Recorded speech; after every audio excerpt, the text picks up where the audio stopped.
Հելլենիստական աշխարհ ձևավորվեց Ալեքսանդր Մակեդոնացու նվաճումներից հետո Քրիստոսից առաջ 4-րդ դար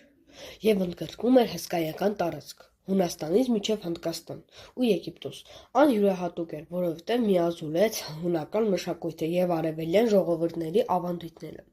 Հատկություններ. մշակույթ, հունական արվեստը, փիլիսոփայություն և գիտություն տարածվեցին ողջ տարածքում։ Քաղաքներ հիմնվեցին, նոր քաղաքներ, ինչպես Ալեքսանդրիան Եգիպտոսում, որոնք դարձան կրթության և գիտության կենտրոններ։ Ընդհանրացում, լեզվական հունարենը կոյնե տարբերակով դարձավ տարածված և մշակութային միաձուլում։ Հետաքրքիր փաստ. Ալեքսանդր Մակեդոնացու մահից հետո նրա կայսրությունը բաժանվեց գեներալների միջև, կազմելով Պտղոմեոսյան Եգիպտոս, Սելիկյան, Ասորիկ և Անտիգնոյան Մակեդոնիա։ Սրանք մի քանի դար պահանջեցին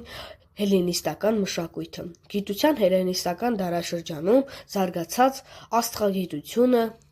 Էրատոսթենես, մաթեմատիկա, Էվկլիդես և մեխանիկա, Արխիմեդ։ Ալեքսանդրիայի գրադարանը դարձավ աշխարհի ամենամեծ գիտական կենտրոնը։ Արվեստ. Արվեստը դարձավ ավելի կենսական և հուզական։ Կատողային քանդակները արտացոլում էին իրական զգացմունքներ։ Քաղաքականություն. մեծ կայսրություններում միապետությունը ամրապնդվեց, սակայն քաղաքները պահպանեցին որոշ ինքնավարություն։ Հելլենիստական թագավորություններն